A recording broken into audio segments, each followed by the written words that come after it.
예, 시장 투자 전략, 종목 전략 계속 세워보도록 하겠습니다. 유진투자증권 서울 WM센터 김영재 부장과 함께합니다. 어서 오십시오. 네, 안녕하십니까? 예, 큰 그림에서 시장의 흐름들을 좀 어떻게 해석하고 계신지 상대적인 코스피의 강세는 계속 이어지고 있는데요. 좀 현 구간에서 어떤 전략이 유효하다고 보시는지 그리고 시장 변화들 좀 짚어주시죠. 네, 일단 말씀하신 대로 현재 증시 상황은 압도적으로 코스피가 좋다라고 저는 보고 있는데 그 이유는 사실 올해 내내 사실 팬데믹 국면이 지속되면서 약간 코스피가 상대적으로 좀 약세였는데 지금은 오히려 그 팬데믹 이후의 상황을 증시가 지금 고려하면서 지금 시장이 움직이고 있기 때문에 오히려 소외주들이 반등하는 그런 사례가 많은 코스피가 더 좋다고 볼 수 있습니다. 그런데 소외주가 반등한 것뿐만이 아니라 또한 3분기 실적이 상당히 지금 코스피 종목도 상당히 좋았는데 그거에 대해서 또 반응을 하고 있는 그런 상황입니다. 그래서 사실 코스피 같은 경우는 직전 고점을 돌파하고 지금 이제 박스권을 완전히 탈피하느냐 아니면 다시 돌아가느냐 이런 면에서 있는데 제가 볼 때 시장의 강도가 예상보다 상당히 지금 강하다고 저는 판단하고 있어서 이러한 국면은 좀 더 이어지지 않을까라고 보고 있습니다. 그런데 지금 코스닥 같은 경우가 그럼 왜 지금 약하느냐도 좀 살펴볼 필요가 있을 것 같은데요. 코스닥 같은 경우는 사실 성장주의 조정이 사실 가장 큽니다. 근데 요게 이제 코로나 백신과 관련된 약간 잡음이 나타나면 또 다시 반등하고 그런 경향이 있어서 사실 이게 완전히 끝났다라고 저는 보고는 있지 않은데 그래서 옥석 가기는 좀 필요하다. 그리고 지금 코로나 관련해서 수혜주로서 올해 상당히 실적도 좋았고 주가 퍼포먼스도 좋았던 종목들은 이제 실적이 잘 나와도 오히려 약한 그런 국면으로 전환되는 그런 경우를 많이 지금 보고 있습니다. 그래서 사실 이번 겨울이 사실 코로나 수혜주의 실적이 좋아지는 건 마지막일 가능성이 있기 때문에 좀 출구 전략을 꼭 생각하시면서 매매를 하셔야 된다라고 보고 있습니다. 그런 것이 아무래도 진단키트라든지 백신 치료제나 이런 거 개발 관련해서 좀 변동성이 있었던 종목들은 아무래도 글로벌 제약사들이라든지 아니면 국내 유수의 제약사가 이거를 코로나 치료나 백신을 만들 가능성도 있는데 사실 그렇게 작은 종목들이 그렇게 큰 수혜를 보기에는 이제는 좀 어렵지 않나라고 보여서 일단 그런 종목들은 좀 이제 매매를 좀 안 하시는 것이 더 좋다라고 좀 보고 있습니다. 그리고 이제 일단 연말까지는 코스피가 상대적으로 우위를 보일 것으로 일단 보고 있는데 그 이유 중에 하나가 이제 또 수급 관련해서 지금 외국인들이 상당히 많이 매수하고 있고 또 기관들도 많이 매수를 하고 있습니다. 지금 환율이 아무래도 지속적으로 하락하고 그다음에 지금 달러 약세가 진행될 것으로 또 계속 전망되고 있기 때문에 그런 면에서는 외국인 수급 자체가 상당히 지금 좋게 하고 있고 또 이제 지속적으로 좀 보여야 되시는 것이 이제 선물 옵션 이런 만기 동향 이런 것도 포지션 변화들 어떻게 보셔야 되는데 지금 외국인이 12월에는 동시만기 때 상방 포지션으로 좀 잡고 있다는 점도 상당히 코스피에 대한 상대적 강세 가능성이 높지 않나라고 보고 있습니다. 최근 증권사 보고서들이 이제 내년 전망들을 많이 보내고 있습니다. 근데 지금 보면 내년 주도주에 대해서는 약간 좀 시각이 좀 두 개로 나눠지는 것 같습니다. 가치주가 이제는 완전히 반등하는 그런 시기다. 내년이.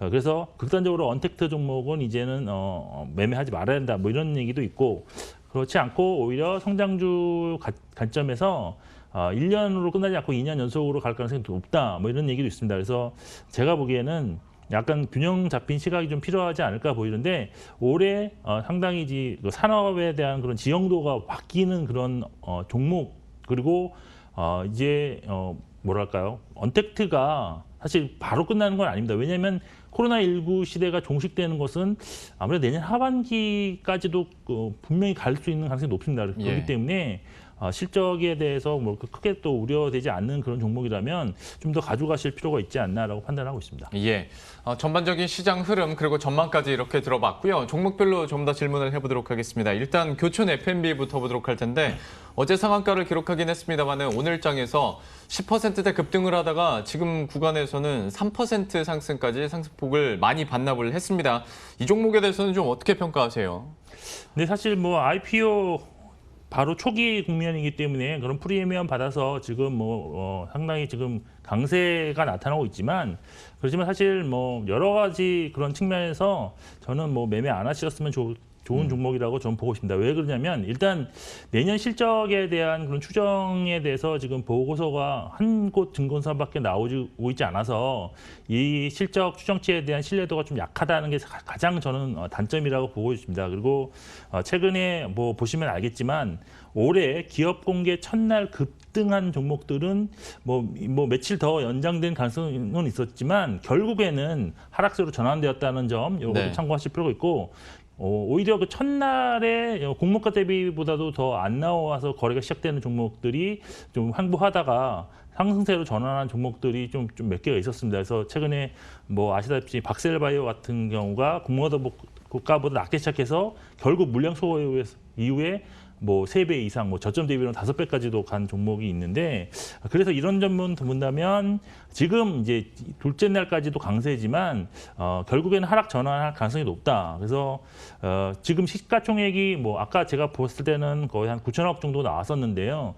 지금 증권사 보고서를 바탕으로 해서 적정한 시총이 얼마일까를 한번 구애를 봤는데 그 사실 뭐 올해 예상 실적이 순이익으로 보면은 지금 한 219억 정도를 예상을 하고 있습니다. 그리고 내년 이제 400억 정도 순이익을 지금 예상을 하고 있는데, 근데 이제 밸류에이션을 이 보고서에서는 그 16.1배의 PER을 배수를 적용하면 적정하다. 왜냐하면 동종 업계의 반기 순이익 기준으로 이 정도는 적정하다고 보는데, 그래서 저도 이것이 과연 적정한가라고 한번 의문이 들어서 찾아봤더니 해마라푸드가 내년 기준 실적으로 한 15.5배에서 거래가 되고 있기 때문에 네. 뭐 이 정도 수준이면 충분하다라고 저는 봤습니다. 그래서 이런 올해 예상 순이익이랑 PER 배수 그리고 내년 순이익까지 고려해 봤을 때 적정 시총 구간은 3,500억 원에서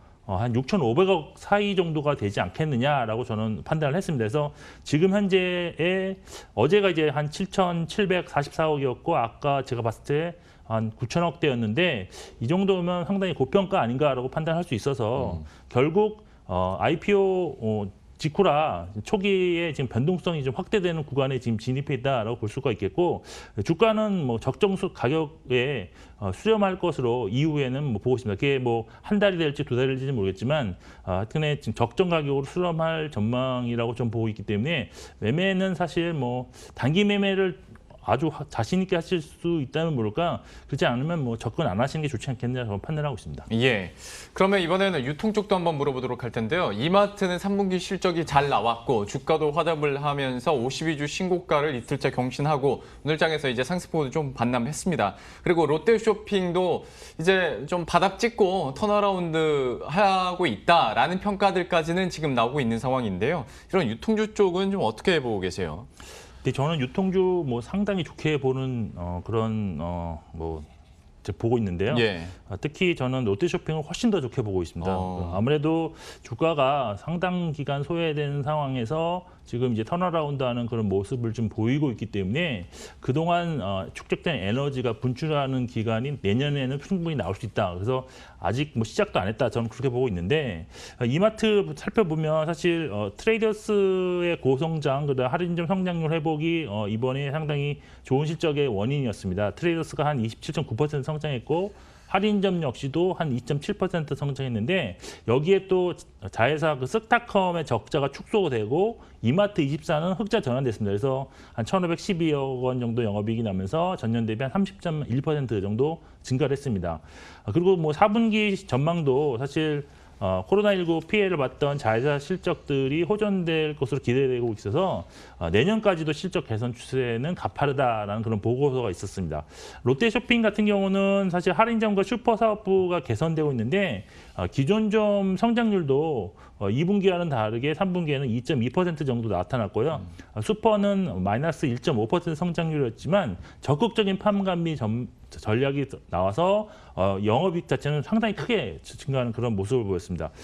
그래서 지금 4분기에서는 부진했던 백화점 부분에서 드디어 업황이 좀 회복될 가능성이 있다라고 지금 보고 있고요.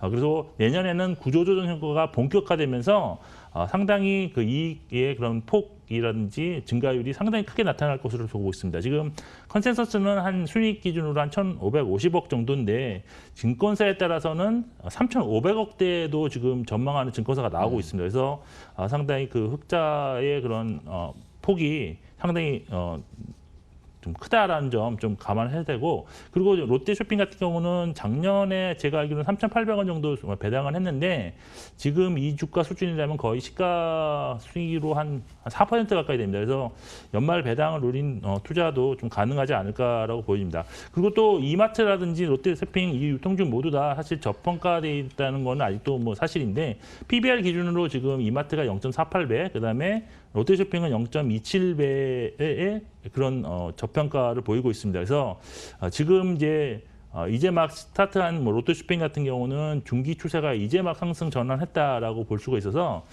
중기 상승 추세가 꺾이기 전까지는 매수한 다음에 계속 들고 가는 홀딩 전략으로 임하시는 것이 저는 가장 최선이 아니겠느냐라고 판단하고 있습니다. 유통주에 대해서도 매력도를 얘기해줬고 롯데쇼핑을 더 좋게 본다라고까지 얘기 들어봤습니다. 또 한 가지 종목군 가운데서 화장품주 얘기해보도록 할 텐데 이번 주에 뭐 이슈도 있었고 주가도 반등을 나타내면서 강한 흐름을 기록했는데요. 여기에다가 시진핑 중국 국가주석이 그러니까 현지 언론 매체에서 나오는 얘기로는 빠르면 이달 말이고 뭐 다음 달 초중순쯤에 방한을 계획하고 있다라는 얘기까지 나왔는데 이렇게 하다 보면 안 그래도 중국 소비주에 대해서 다시 한번 좀 탄력을 얻을 수 있는 모멘텀이 되게 되잖아요. 그러면 좀 지금 순간에서도 공략 가능한 타이밍인지 좀 어떻게 평가하세요? 네, 이거는 뭐 종목마다 좀 틀리다라고 보고 있는데 시진핑 주석의 연내 방한 소식은 사실 여러 번 재료로서 등장했기 때문에 사실 뭐 그렇게 크게 뭐 반응할 필요는 없는 것이다라고 보고 있고, 시진핑 주석이 온다고 해서 바로 뭐 중국 방한객들이 엄청나게 증가한다 이런 건 아니고, 역시 코로나19와 관련된 어떤 이런 팬데믹 상황이 종료되는 시점이 되어야지 아무래도 중국인 관광객들이 상당히 많이 오면서 화장품들에 대한 그런 뭐 매수라든지 그런 매출도 증가하지 않겠느냐라고 보고 있어서 결국 단기 이슈보다는 코로나19 백신과 주가가 연동할 가능성이 더 높다라고 저는 판단을 하고 있습니다. 그래서 근데 이제 접근을 좀 할 때 지금 현재 화장품주들이 과거 대비 실적이 상당히 매우 안 좋습니다. 그래서 밸류에이션만 보면 고평가된 종목이 수두룩하기 때문에 사실 밸류에이션으로 접근이 좀 불가능한 상황입니다. 그래서 오히려 이제 수급이라든지 기술적 추세를 이용해서 매수하는 전략으로 좀 전환하실 필요가 있는데, 그 중에서도 내전의 실적 추정치가 좀 양호하고 그다음에 지금 기간 수급이 개선되는 종목에 대한 그런 접근 전략은 현재는 가능하지 않겠느냐. 그래서 예를 들어서 한 종목을 뽑아본다면 아모레퍼시픽이 그런 대표적인 종목이다라고 보고 있는데, 일단 기술적으로 보면 중기 추세 전환이 되는 지금 국면으로 지금 진입한 상황입니다. 그리고 지금 올해는 사실 한 1,100억 정도 순이익을 예상하고 있는데 이것이 매년 통계로 보면 거의 최바닥입니다. 그리고 내년에는 한 2,700억 정도 수준의 지금 순이익을 지금 예상하고 있어서 이게 컨센서스 기준입니다. 그래서 한 150%대 중반 정도 지금 퍼센트가 성장하는 그런 모습인데, 또한 수급적으로도 지금 기관 같은 경우가 한 달 동안 45만 주를 지금 순매수한 상황입니다. 그래서 이런 종목들이 결국 지금 바닥에서 조금씩 움직이고 있는 종목, 그래서 결국에는 턴어라운드가 가시가 되는 경우에 주가는 반응하지 않을까라고 보여서 눌림목 전략으로서 아모레퍼시픽 정도는 한번 봐도 된다라고 판단하고 있습니다. 화장품주 중에서 아모레퍼시픽 눈여겨볼 만하다라고 얘기해 줬고요. 마지막 다음 주 시장 변수 한 30초 정도밖에 못 드리겠습니다. 딱 포인트 몇 개만 짚어주시죠. 네, 사실 코로나19가 지금 재확산되고 있는데 그거에 대해서 증시가 좀 반응을 하느냐, 이게 좀 중요한 것 같습니다. 그래서 사실 빠지면 사야지 하고 기다리시는 분이 많은데 사실 그러실 필요는 없을 것 같고, 올해 그 부진했던 업종들의 지금 순환매가 나타나고 있기 때문에 이런 종목들의 눌림목 매수 전략 뭐 가능하다고 보여집니다. 그리고 사실 근데 이 지금 아까도 서두 잠깐 말씀드렸는데 지금 박스권이 다시 회귀할 것도 가능성도 있습니다. 그래서 적극적인 비중 확대보다는 얼마까지 뭐 서서히 주식을 비중을 확대하는 전략으로 대응하시는 것이 바람직하다라고 좀 판단하고 있습니다. 많이 못 올랐던 부진한 업종을 기준으로 해서 눌림목 매수 전략 가능하지만 너무 속도를 내진 말자라고 얘기도 들어봤습니다. 유진투자증권 서울 WM센터 김영재 부장과 함께했습니다. 오늘 말씀 고맙습니다. 네, 그럼 저희도 여기서 인사드리도록 하겠습니다. 오늘 장도 끝까지 마무리 잘 하시고요. 저희들은 다음 주 월요일 이 시간에 또 새로운 전략들 들고 다시 찾아뵙도록 하겠습니다. 시청해주신 여러분 고맙습니다.